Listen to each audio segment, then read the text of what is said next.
इस वक्त एक बड़ी खबर एलएसी पर चीन से तनाव के बीच रक्षा मंत्री राजनाथ सिंह की अहम बैठक अब से कुछ ही देर पहले खत्म हुई है। रक्षा मंत्री की बैठक करीब 2 घंटे चली। इस बैठक में सीडीएस विपिन रावत और तीनों सेना प्रमुख भी मौजूद रहे। बताया जा रहा है कि रक्षा मंत्री राजनाथ सिंह बैठक में पूर्वी लद्दाख के हालात पर मंथन करते नजर आए। तो ये करीब 2 घंटे तक बैठक चली है, जो कि अब से थोड़ी देर पहले खत्म हुई है। मंथन हुआ है, एलएसी पर जो स्थिति बनी हुई है उसको लेकर मंथन किया गया। तीनों सेना प्रमुख भी इस दौरान मौजूद थे। सीडीएस विपिन रावत भी इस बैठक का हिस्सा रहे और तकरीबन ये मंथन 2 घंटे तक चला। जिस तरीके से लगातार पूर्वी लद्दाख में स्थिति बनी हुई है उसको लेकर यह बैठक बेहद महत्वपूर्ण मानी जा रही थी। और आपको बता दें, रक्षा मंत्री राजनाथ सिंह ये बैठक करीब 2 घंटे से ले रहे थे, जिसपे तमाम पहलुओं पर चर्चा की जा रही थी, किस तरीके से चीन को सबक सिखाया जा सके। क्योंकि कल दोनों देशों के विदेश मंत्रियों के बीच भी बैठक हुई थी मॉस्को में और सहमति बनी थी। लेकिन वहीं दूसरी तरफ चीन की तरफ से ग्लोबल टाइम्स में जो ट्वीट किया गया था वो बहुत सारे सवाल खड़े करता है कि क्या अभी भी चीन अपने दोहरे रवैये पर कायम है। क्या चीन वाकई विवाद को कम करना चाहता है, जैसा कि चीन के विदेश मंत्री ने मॉस्को में भारत के विदेश मंत्री के साथ बातचीत के दौरान सहमति बनाई थी। लेकिन वहीं जब ग्लोबल टाइम्स की तरफ से ट्वीट को देखें तो ऐसा बिल्कुल नहीं लगता कि चीन चाहता है कि विवाद कम हो। तो ऐसे में चीन के इस दोहरे रवैये पर किस तरीके की रणनीति हो, क्या कदम उठाए जाएं, आने वाले वक्त में किस दिशा में इस पूरे मामले को ले जाया जा सकता है, उन सभी पहलुओं पर, उन सभी बिंदुओं पर रक्षा मंत्री राजनाथ सिंह ने आज चर्चा की है। पूर्वी लद्दाख के हालात पर मंथन करते नजर आए सीडीएस विपिन रावत और तीनों प्रमुखों के साथ। तीनों सेना प्रमुख भी क्योंकि इस बैठक का हिस्सा रहे हैं। संदीप बोल इस वक्त हमारे सहयोगी हमारे साथ लेह से जुड़ रहे हैं। संदीप, बेहद अहम ये बैठक मानी जा रही थी क्योंकि अब वो वक्त जब ये तय करना होगा कि क्या चीन के इस दोहरे रवैये को बातचीत के जरिए ही सुलझाया जाए या फिर उस रणनीति पर काम किया जाए कि हम बॉर्डर पर धकेलेंगे भी, हम बातचीत भी करेंगे और हम अपना इन इलाकों में इंफ्रास्ट्रक्चर पर भी जोर देते रहेंगे। गायत्री, देखिए ये बैठक इसलिए बहुत महत्वपूर्ण हो जाती है क्योंकि दोनों रक्षा मंत्रियों के बीच जब बैठक हुई उसके बाद विदेश मंत्रियों के बीच में बैठक हुई, उसके बाद जो नतीजा निकला, निष्कर्ष निकला, उसको लेकर असेसमेंट की गई। ये बहुत इंपॉर्टेंट इसलिए भी है क्योंकि ये हमेशा से ही देखा जाता है कि चीन जब भी बातचीत की मेज़ पर आता है और कुछ ऐसा बोलता है कि वो जो है भारत के सुर में सुर मिलाने की कोशिश कर रहा है और उसके बाद जब ज़मीन पर उस हकीकत को अंजाम देने की बात आती है तो पलट जाता है। तो ऐसे में कल बैठक के बाद से लेकर अब तक सीमा पर, एलएसी पर किस तरीके के हालात है, सुरक्षा हाल है, उसके बारे में असेसमेंट किया गया। साथ ही उन सारी चौकियों इस बैठक के मायने को लेकर और रणनीति क्या होगी। लेकिन इस बीच हमारे साथ अमित दिल्ली से जो इस बैठक पर लगातार नजर बनाए हुए थे। अमित, बताइए क्या जानकारी मिल पा रही है, किस तरीके का मंथन इस बैठक में किया गया। देखिए, करीब 2 घंटे तक ये पूरी की पूरी बैठक हुई और यहाँ पर इसमें इस बात का चर्चा किया गया कि जिन महत्वपूर्ण जगहों पर लद्दाख में भारतीय सुरक्षा बल हैं, चाहे भारतीय सेना हो या आईटीबीपी हो, उन जगहों को मजबूती से बरकरार रखा जाए। इसके अलावा रक्षा मंत्री राजनाथ सिंह ने चीन के रक्षा मंत्री से बात की थी, विदेश मंत्री ने चीन के विदेश मंत्री से बात की थी, उन पहलुओं पर चर्चा हुई। और इसके अलावा कि जो लद्दाख में जो सिचुएशन है उस पर कैसे उसको यहाँ पर जो भी चीन की तरफ से चाल होती है उसका करारा जवाब दिया जाए और एक पुख्ता रणनीति के साथ भारत न केवल सीमा पर बल्कि वैश्विक मंच पर सामने आए, पेश हो और अपनी बातें यहाँ पर रखे और चीन की किसी भी चाल का जवाब देने के लिए भारत तैयार है। बिल्कुल, तो एक रणनीति बनी है, लेकिन ये रणनीति क्या हो सकती है, क्या संभावित विकल्प हो सकते हैं, इस पर भी हम चर्चा करेंगे क्योंकि हमारी सहयोगी लेह से अरुणिमा भी इस वक्त हमारे साथ जुड़ गई हैं। लेकिन इस सबके बीच एक बड़ी खबर आपको बता दें, बड़ी खबर सेना से जुड़ी। भारतीय सेना के टैंकों को एलएसी पर लगे माइंस को उखाड़ने के लिए तैयार किया जा रहा है। भारत के सबसे ताकतवर टैंक T-90 में ऐसी तकनीक लगाई जा रही है जिससे वो एलएसी पर लगे माइंस को उखाड़ फेंकेंगे। इन ताकतवर टैंकों के रहते भारतीय सेना से के जो जवान हैं उनको माइन से कोई खतरा नहीं होगा। टैंक में इस तकनीक को लगाने के लिए रक्षा मंत्रालय ने BEML यानी कि भारत अर्थ मूवर्स लिमिटेड के साथ करार किया है। तो ये बहुत महत्वपूर्ण जानकारी मिल रही है कि किस तरीके से जो तकनीक है उसका इस्तेमाल किया जाएगा। लैंड माइंस को उखाड़ फेंकने में T-90 टैंक का इस्तेमाल होगा और इसके लिए बाकायदा करार भी किया गया है। अरुणिमा हमारे साथ है। अरुणिमा, ये जो करार हुआ है डिटेल में बताएं कि किस तरीके का करार है और भारतीय सेना को इससे कितना फायदा होने वाला है। देखिए 1962 की लड़ाई के बाद से लगातार लाइन ऑफ एक्चुअल कंट्रोल पे ऐसे एक्सीडेंट्स होते रहे हैं, क्योंकि उस वॉर के दौरान, उस युद्ध के दौरान बहुत सारे लैंडमाइंस बिछाए गए थे। अभी भी कुछ हफ्ते पहले ही एक एसएफएफ के जवान शहीद हो गए क्योंकि उनका पैर एक लैंडमाइन पे पड़ा, और बहुत ही जांबाज सिपाही थे वो, जिनको अपनी जान गंवानी पड़ी। उनके साथ ही उनके एक और साथी थे जो अभी भी अस्पताल में भर्ती हैं, और उसकी वजह वही लैंडमाइन थी। तो अभी जब हालात इतने खतरनाक है, जब दोनों तरफ से, भारत की तरफ से और चाइना की तरफ से, जो हाइट्स हैं, जो पहाड़ के ऊपर का इलाका है, उस पर कब्जा जमाने की कोशिश की जा रही है। किसी को नहीं पता कहां पर आपका अगला कदम पड़े और वहां माइन हो। तो ऐसे वक्त पर इस तरह का करार बहुत बड़ा मदद कर सकती है, बहुत बड़े मददगार साबित हो सकती है हिंदुस्तानी सेना के लिए। और हर तरीके की कोशिश की जा रही है कि हमारे जो जवान हैं, जो हमारे सैनिक हैं, इस वक्त ऑक्सीजन की लेवल बहुत कम है यहाँ पर, ठंड बढ़ रही है, कभी कभी रात को -30 तक टेम्परेचर टच कर रहा है। ऐसे हालात में तकनीकी तरीके से उनको जितना सपोर्ट हम कर सके उतना कम है। बिल्कुल, और ये बेहद महत्वपूर्ण करार अरुणिमा बता रही हैं कि किस तरीके से इस करार से फायदा होगा, क्योंकि टैंकों में इस तकनीक को लगाने के लिए रक्षा मंत्रालय ने ये करार किया। और इस सब के बीच आपको ये भी बता दें, बताया जा रहा है कि करार 557 करोड़ रुपए का है, और इस करार से भारतीय सेना की युद्ध क्षमता और बढ़ जाएगी। संदीप, इस करार को बेहद महत्वपूर्ण अरुणिमा बता रही हैं, लेकिन इससे कितना फायदा होगा? देखिए, फायदा इससे इस बात का होगा कि जो T-90 टैंक्स हैं उनके सामने जो है, जहां वो उनके जो पहिए हैं उसके आसपास सामने जो है क्रॉल कहा जाता है इसको, और उसको जो है लगाया जाएगा, जो कि जब टैंक आगे की तरफ मूव कर रहा होगा तो ज़मीन से जो है वो ज़मीन को उखाड़ते हुए उस पाथ पर आगे बढ़ता जाएगा कि अगर उस ज़मीन पर कोई लैंडमाइन बिछी हुई है तो उसको अलग कर देगा वो।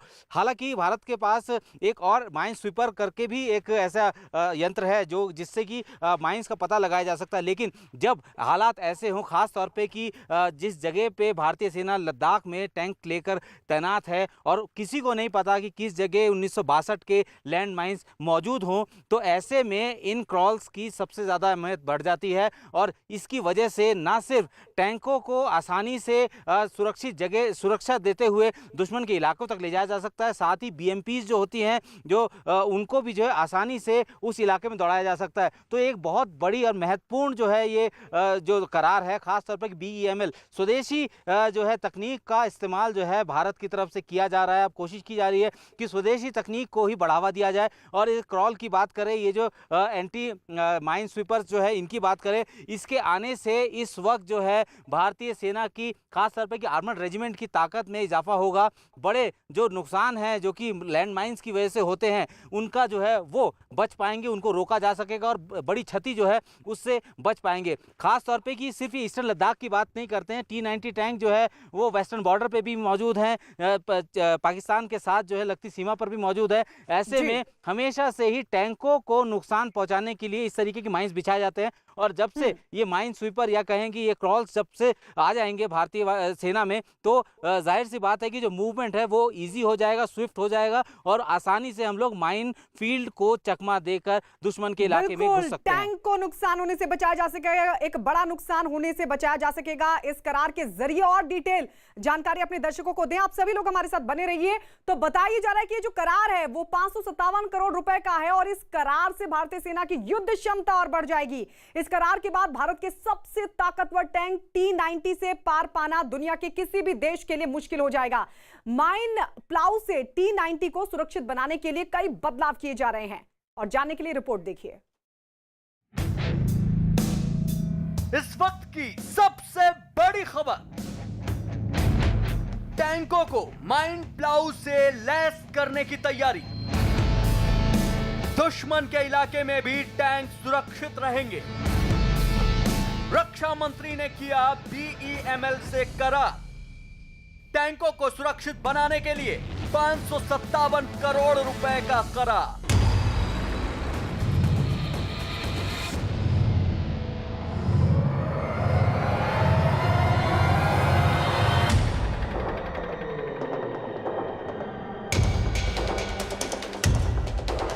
यह है भारत की शान T-90 टैंक।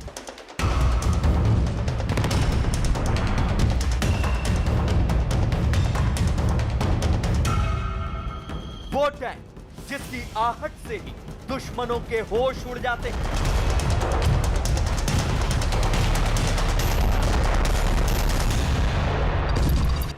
भारत के टैंक ब्रिगेड की आन बान और शान।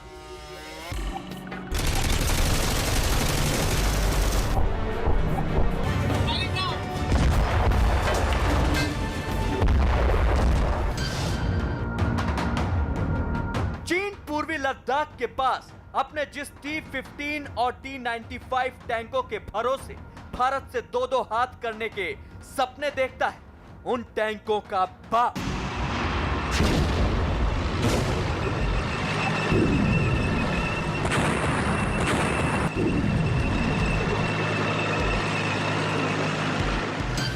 चीन के टैंकों को चूहा बना देने वाला भारत का यह हाथी सेना का खास हथियार है। इसलिए इसे फुल प्रूफ बनाने का बीड़ा भारतीय सेना और रक्षा मंत्रालय ने उठाया है।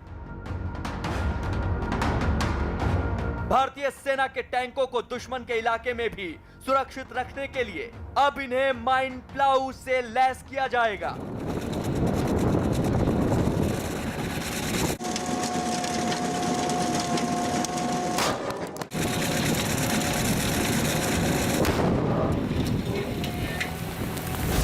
बताया जा रहा है कि टैंकों को सुरक्षित बनाने में माइन प्लाऊ तकनीक बेहद कारगर है। इससे जमीन के अंदर छिपाए गए विस्फोटकों का पता चलता है। इस तकनीक से सेना के टैंक विस्फोटकों का पता लगा लेंगे और इन विस्फोटकों को आसानी से बाहर निकालकर आगे बढ़ सकेंगे।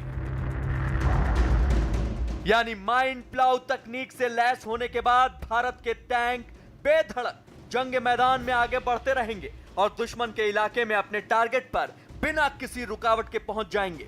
इसकी बड़ी खासियत यह भी है कि इस तकनीक की वजह से टैंक पर सवार सैनिकों को भी किसी तरह का नुकसान नहीं होगा।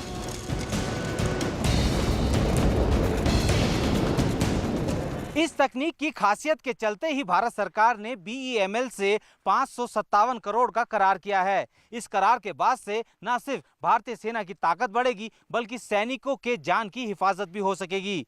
हाल ही में SFF के एक कमांडो की माइन पर पैर पड़ने से शहादत हो गई थी, जिसके बाद से इस करार की अहमियत और बढ़ गई है। इस समय चीन ने पूर्वी लद्दाख में अपने नैनो टैंक यानी T-15 को तैनात कर रखा है। चीन इसके जरिए पहाड़ी रास्तों में भारत के खिलाफ बढ़त बनाए रखना चाहता है। इसके अलावा चीन को अपने T-95 टैंकों पर भरोसा है, लेकिन यह उसकी भूल है, क्योंकि भारत ने भी इसी इलाके में अपने सैनिकों और टैंक रेजिमेंट की भारी तैनाती की है। चीन के T-15 जैसे छोटे टैंक्स को मटिया मेट करने के लिए भारत का T-90 टैंक काफी है।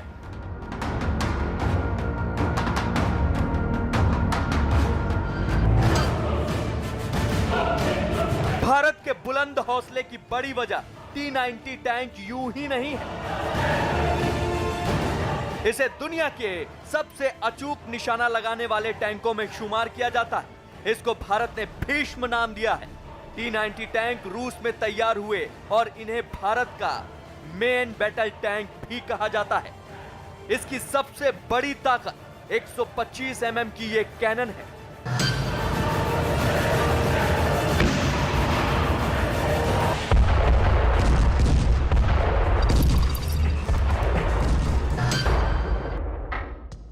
इस कैनन की मदद से अलग अलग तरह के गोले दागे जा सकते हैं। सिर्फ गोले ही नहीं, जरूरत पड़ने पर इससे मिसाइल भी दागी जा सकती है।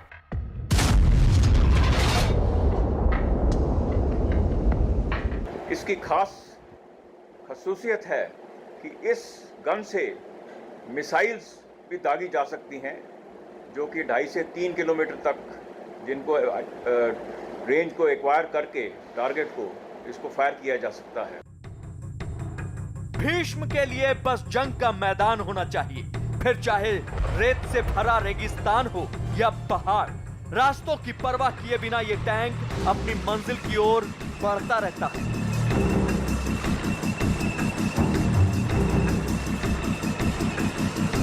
भीष्म 50 टन का होता है, यानी करीब 12 हाथियों के वजन के बराबर। इस भारी भरकम टैंक की ताकत का राज है इसका पावरफुल इंजन।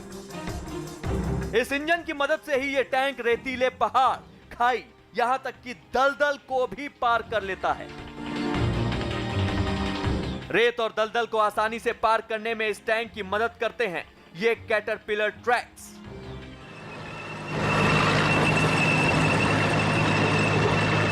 इसी की मदद से यह टैंक पानी में भी चल सकता है।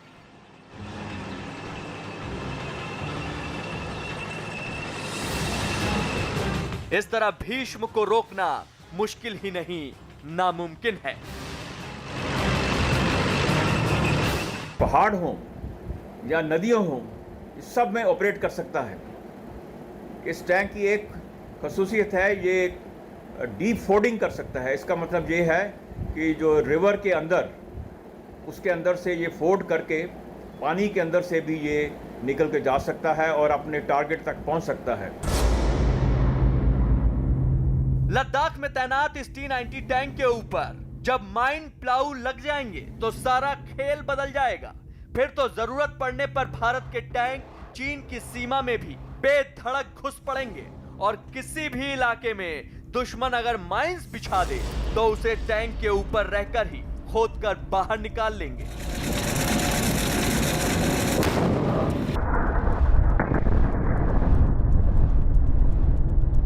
रक्षा मंत्रालय ने BEML से जो करार किया है उससे 1512 माइन प्लाऊ खरीदे जाएंगे। बताया जा रहा है कि सभी 1512 माइन प्लाऊ 2027 तक भारत को मिल जाएंगे।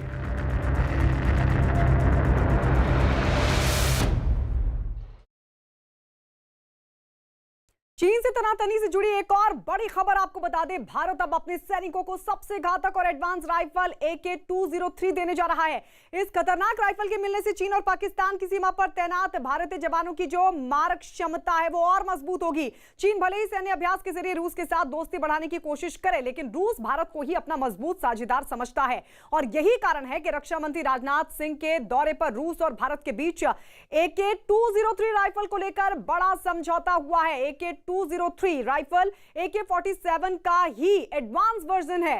इस समझौते के मुताबिक भारतीय सेना को 7,70,000 राइफल की जरूरत है, जिसमें से 1 लाख राइफल सीधे रूस से खरीदी जाएंगी, जबकि बाकी की राइफल रूस के साथ मिलकर भारत में ही बनाई जाएंगी। AK-203 में 60 गोलियों वाली मैगजीन लगती है और हर मौसम में काम करती है। इतना ही नहीं, AK-203 का निशाना AK-47 राइफल से भी बेहतर है। आने वाले समय में भारतीय सेना इंसास राइफल की जगह AK-203 राइफल का ही इस्तेमाल करेगी। तो ये जो राइफल है उसके मिलने से कितनी क्षमता बढ़ जाएगी, मारक क्षमता बढ़ जाएगी, उसके लिए हम सीधे संदीप की तरफ रुख करते हैं। संदीप, कितनी मारक क्षमता बढ़ जाएगी भारतीय जवानों की, खासकर चाइना और पाकिस्तान बॉर्डर पर?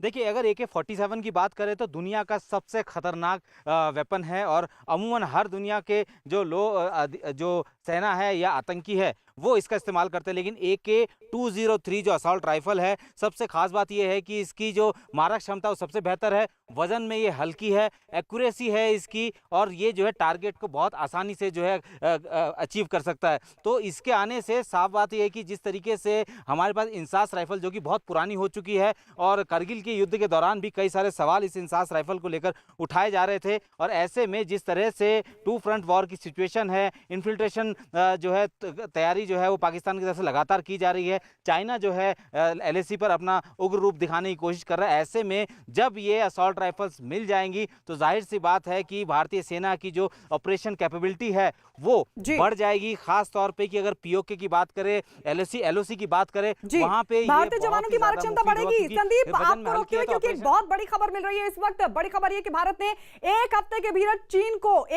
भीतर चीन को दो बार तगड़े झटके दिए। कल शाम भारत और जापान के बीच रक्षा समझौता करके चीन को पूरी तरह से घेर लिया, लेकिन उससे भी पहले भारत की रूस के साथ एक बड़ी डील हुई है। ये डील AK-203 राइफल को लेकर है, जिसकी मारक क्षमता चीन के होश उड़ा देगी। और रूस के साथ हुई इस डील के सामने आते ही चीन के होश फाख्ता हो गए हैं।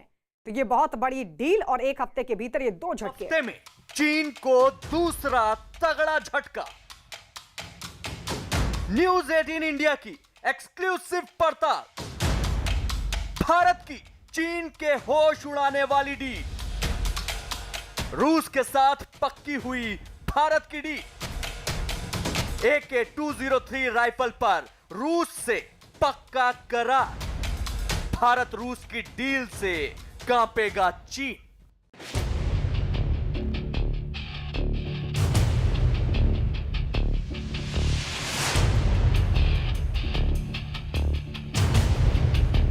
न्यूज 18 इंडिया की एक्सक्लूसिव पड़ताल।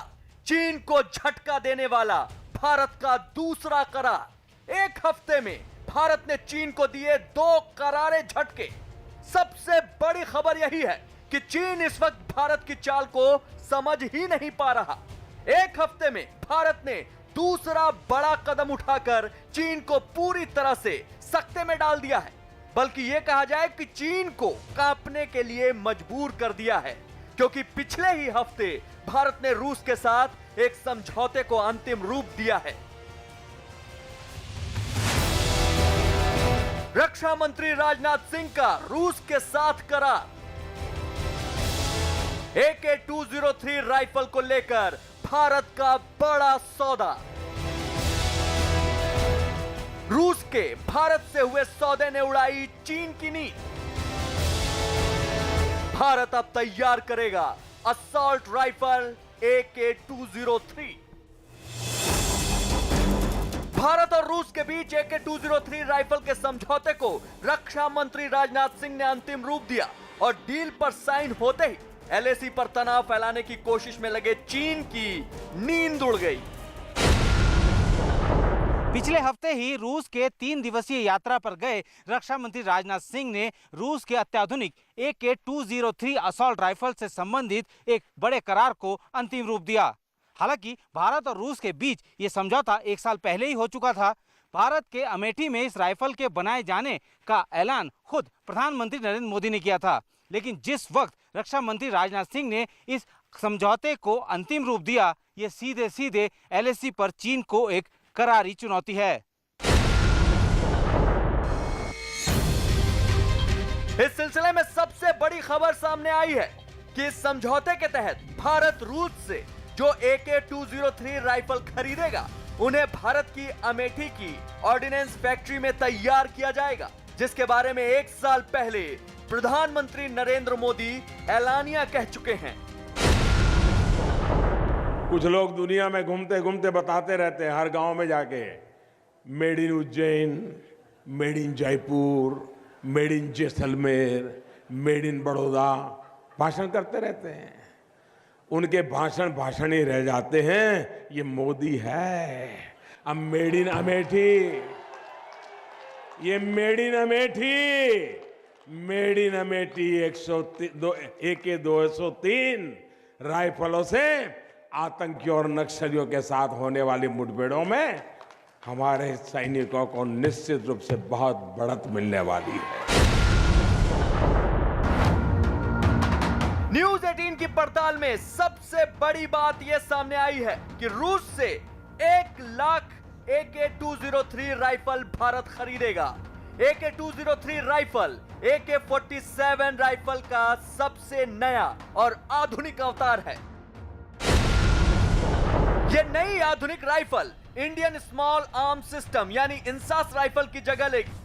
रक्षा सूत्रों से न्यूज 18 इंडिया को मिली खबर के मुताबिक भारतीय थल सेना को करीब 7,70,000 AK-203 राइफलों की जरूरत है, जिनमें से 1 लाख का आयात किया जाएगा और बाकी भारत में ही बनाई जाएंगी। रक्षा मंत्रालय के एक बयान में यह भी कहा गया था कि दोनों पक्षों ने AK-203 राइफल के उत्पादन के लिए भारत रूस संयुक्त उद्यम की भारत में स्थापना को लेकर अंतिम चरण की चर्चा का स्वागत किया है, जिसके लिए उत्तर प्रदेश के अमेठी में तैयारियां पूरी कर ली गई हैं और यही बात अब दुश्मनों को बेहद अखर रही है। AK-203 असॉल्ट राइफल, याद रखना, जब ये राइफल यहां से बनेंगी और 7.5 लाख राइफल देश के जवानों के हाथों में होंगी, तो दुश्मनों के फिर क्या हाल हो रहे होंगे? वही हाल हो रहे होंगे जो अभी आपने एयर स्ट्राइक के माध्यम से, इससे पहले सर्जिकल स्ट्राइक के माध्यम से देखा है। 1000 गुण वाली इस राइफल के मिलने से भारतीय सेना की ताकत में कई गुना इजाफा हो जाएगा। रूस की बनी AK-203 राइफल दुनिया की सबसे आधुनिक और घातक राइफलों में से एक है। AK-203 राइफल बेहद हल्की और छोटी है।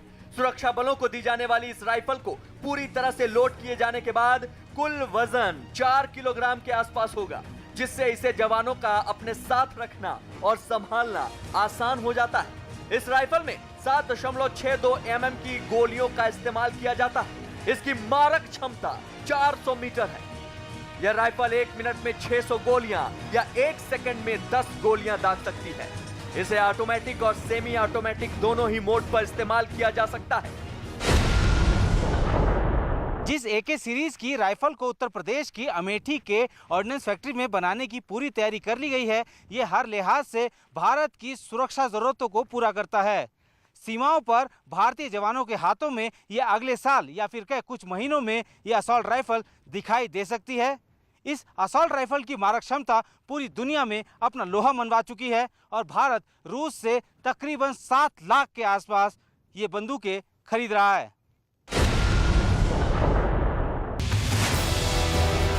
न्यूज 18 इंडिया को मिली जानकारी के मुताबिक भारत और रूस के रक्षा मंत्री के इस बड़े और जरूरी करार के बाद LAC पर चीन के होश गुम हो गए हैं, क्योंकि अब उसे इस बात का अंदाजा होने लगा है कि भारत की चाल को समझना मुश्किल ही नहीं, नामुमकिन है।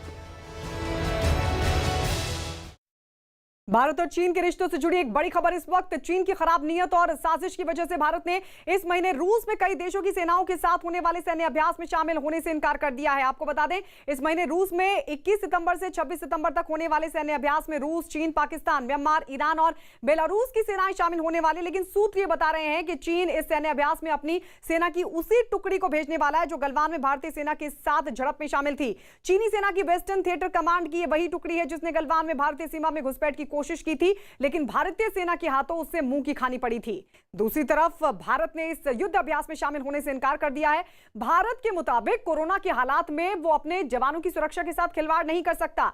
हालांकि सूत्र यह भी बता रहे हैं कि लद्दाख में चल रहे तनाव के बीच भारत चीन से किसी भी हालात में अपनी नजर हटाना नहीं चाहता और ना ही अपने सैनिकों को किसी युद्ध अभ्यास में जाकर अपना ध्यान बांटना चाहता है। इसके अलावा यह भी माना जा रहा है कि भारत उस देश के सैनिकों के साथ दोस्ताना युद्ध अभ्यास नहीं चाहता जिसने भारत की पीठ में छुरा घोंपते हुए सीमा में घुसपैठ की कोशिश की हो। और इस बीच आपको एक और बड़ी खबर दे दें, चीन और भारत के विदेश मंत्रियों की कल मॉस्को में हुई बैठक में जिसमें तनाव कम करने के लिए कई मुद्दों पर सहमति बनी, लेकिन जिस तरह से चीन इसके बाद भी साजिशें कर रहा है उससे नहीं लगता कि LAC पर वो तनाव को कम करने के मूड में है।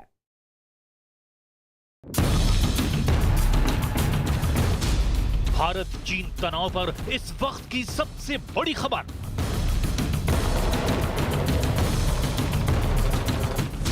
चीन की गंदी हरकत की वजह से भारतीय सेना रूस नहीं जाएगी। रूस के सबसे बड़े सैन्य अभ्यास में शामिल नहीं होगा भारत। चीन ने घुसपैठ करने वाले सैनिकों को सैन्य अभ्यास में भेजने की तैयारी की।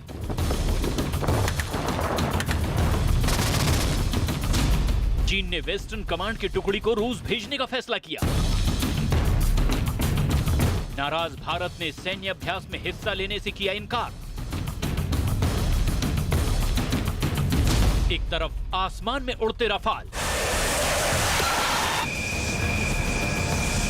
तो दूसरी तरफ T-90 टैंकों की गड़गड़ाहट। एक तरफ पिनाक मिसाइल लॉन्चर से सेना को सुसज्जित करने की तैयारी, तो दूसरी तरफ पैंगोंग इलाके में रणनीतिक इलाकों में मुस्तैदी से चौकसी करते भारत के जवान।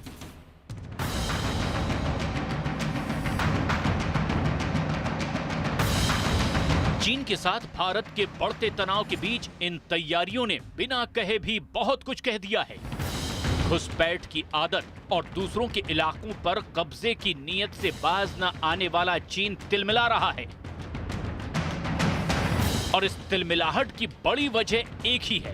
बीते कुछ दिनों में भारत की सेना ने कई बार उसके गंदे इरादे नाकाम किए हैं और पीछे हटने को मजबूर कर दिया है। इन आदतों की वजह से चीन को जितने झटके लगे, उससे बातचीत की पेशकश से चीन खत्म करने की दुहाई तो देता है, लेकिन बौखलाहट में वो तनाव बढ़ाने वाली हरकत ही करता है। इसी का नतीजा है चीन का सबसे ताजा रुख। चीन ने रूस में होने वाली मल्टीनेशनल एक्सरसाइज के लिए अपनी सेना की टुकड़ी WTC यानी वेस्टर्न थिएटर कमांड से भेजने का फैसला किया है।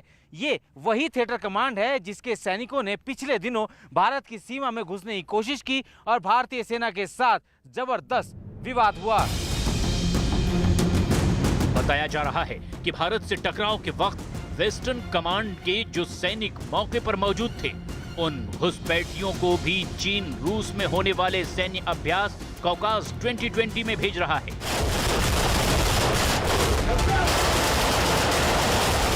कई जानकार इसे भारत को भड़काने वाली नीयत बता रहे हैं। बताया जा रहा है कि चीन के इस हरकत की भनक भारत को पहले ही लग गई थी।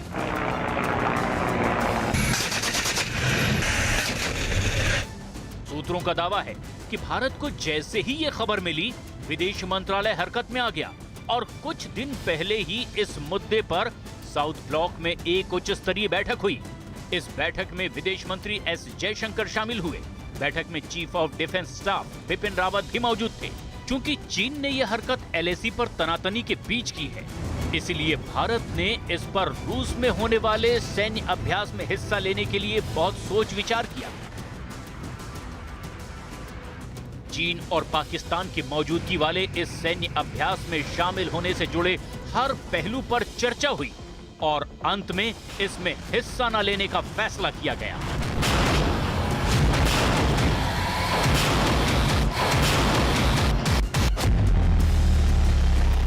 रूस में हो रहे इस अभ्यास के लिए भारतीय सेना के तीनों अंगों को न्योता दिया गया था। इस अभ्यास में SCO सदस्य देश और मध्य एशियाई देश हिस्सा ले रहे हैं, जिनमें चीन, पाकिस्तान, रूस, उज्बेकिस्तान, कजाकिस्तान, किर्गिस्तान जैसे देश शामिल हैं। जिन 18 देशों को इस सैन्य अभ्यास में शामिल होना है, उनमें चीन और पाकिस्तान दोनों शामिल हैं। भारत को लेकर दोनों देशों का नजरिया किसी से छुपा नहीं है। पाकिस्तान की सेना आतंकियों की घुसपैठ कराने के लिए बदनाम है, तो चीन अपनी चौहदी बढ़ाने की साजिश रचने की वजह से कुख्यात है। चीन की हरकत को भारत ने 15 जून को भी झेला। अब दोनों देशों के सैनिकों के बीच हुई हिंसक झड़प ने हालात और बिगाड़ दिए। इस झड़प में 21 भारतीय सैनिक वीर गति को प्राप्त हो गए थे। चीन ने इस झड़प में मारे गए अपने सैनिकों की संख्या नहीं बताई थी। हालांकि कुछ रिपोर्ट के मुताबिक उसके 40 जवान इस झड़प में मारे गए थे। तनाव के ऐसे साये के बीच भारत ने रूस में होने वाले इस सैन्य अभ्यास से दूर रहने का फैसला कोई जल्दबाजी में नहीं लिया, बल्कि रूस से न्योता मिलने के बाद भारत ने बहुत ही ठंडे दिमाग से विचार विमर्श कर यह फैसला लिया। भारत के रक्षा मंत्री राजनाथ सिंह और विदेश मंत्री एस जयशंकर भी इससे जुड़ी चर्चाओं में शामिल हुए। भारत ने सैन्य अभ्यास में शामिल होने की तरफ बढ़ना शुरू भी कर दिया था। बताया जा रहा है कि भारत ने कौकास 2020 में 200 सैनिकों को भेजने का मन बनाना शुरू कर दिया था, लेकिन भारत की राह में 2 अड़चनें आ गई। पहली अड़चन कोरोना का प्रकोप है। बताया जा रहा है कि इस साझा ट्रेनिंग प्रोग्राम को पहले ही शुरू होना था, लेकिन कोरोना के प्रकोप की वजह से इसमें देरी हुई। भारत ने नई तारीखों के हिसाब से हालात का आकलन किया। चीन में बीते कई हफ्ते से कोरोना के नए मरीज सामने नहीं आए, लेकिन रूस में लगातार कोरोना के नए मरीज सामने आ रहे हैं। रूस में 10 लाख से ज्यादा लोग कोरोना की चपेट में हैं। रूस में कोरोना की वजह से 18,000 से ज्यादा लोगों की जान जा चुकी है। कोरोना के अलावा चीन भारत की राह में दूसरी बाधा बन गया।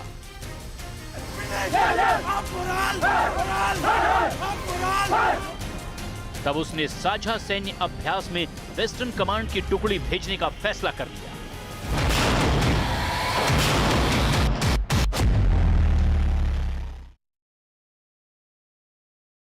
चीन विवाद से जुड़ी इस वक्त की बड़ी खबर, भारतीय सेना की ताकत और तैयारियों से बौखलाया चीन। जिस तरह की हरकतें कर रहा है, उसके बाद भारत ने लद्दाख इलाके में वायुसेना की तैयारियों का पूरा प्लान तैयार कर लिया है। भारत ने चीन की वायुसेना की एयरबेस को ध्यान में रखकर न केवल योजना बना ली है, बल्कि उसी हिसाब से एयर डिप्लॉयमेंट का खाका भी खींचकर उस पर अमल भी शुरू कर दिया है। भारत की इन तैयारियों को राफाल के वायुसेना में शामिल होने से और मिलेगी मजबूती। चीन विवाद पर न्यूज 18 की एक्सक्लूसिव खबर।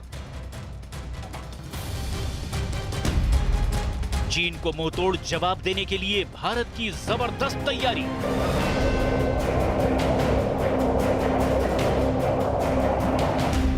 जमीन से लेकर आसमान तक जवाबी कार्रवाई के लिए भारत तैयार।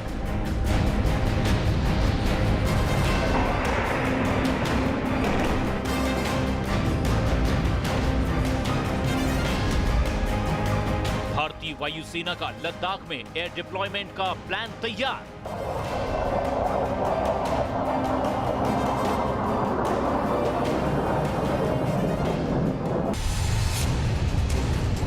और भारत को इन तैयारियों की जरूरत महसूस हुई चीन के नापाक इरादों की वजह से।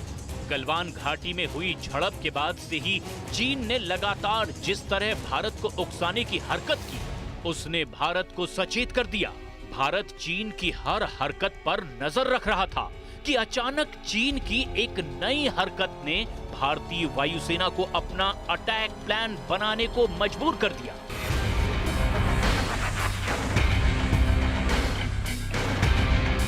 चीन की ये नई हरकत 7 सितंबर को एलएसी पर दिखाई दी, जब 45 साल में पहली बार सरहद के पास गोली चली। चीन की इस हरकत ने उसकी बौखलाहट का सबूत दे दिया। इसके बाद हरकत में आई भारत की सेना जमीन और आसमान दोनों जगह पर मुस्तैदी से डट गई।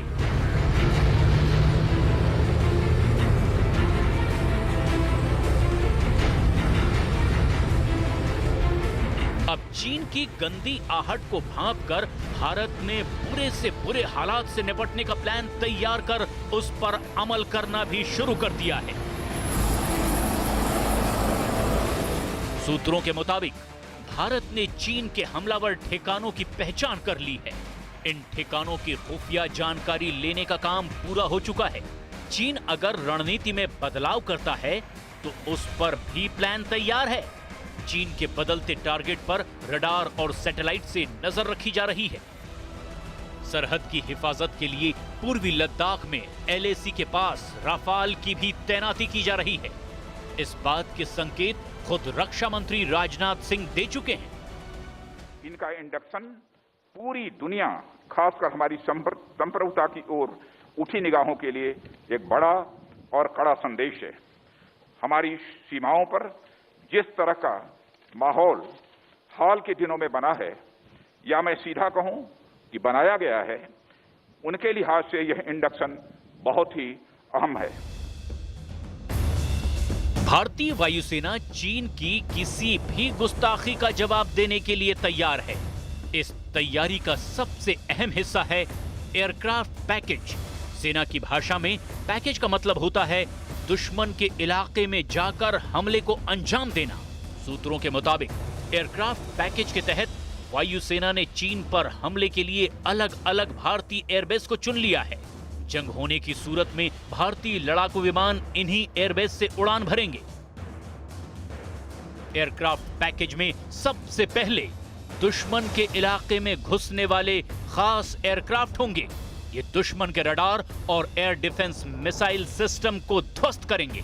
इनके टारगेट से चूकने की स्थिति में प्लान बी भी तैयार होगा, जिसमें रडार जैमिंग सिस्टम की अहम भूमिका होगी।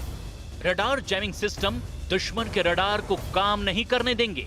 इससे भारतीय विमानों की मौजूदगी की भनक भी उन्हें नहीं लग पाएगी। अगर इससे भी काम पूरा नहीं हुआ तो गरुड़ कमांडो दस्ता सक्रिय हो जाएगा। गरुड़ कमांडो दस्ते इन रडार सिस्टम पर कब्जा कर लेंगे।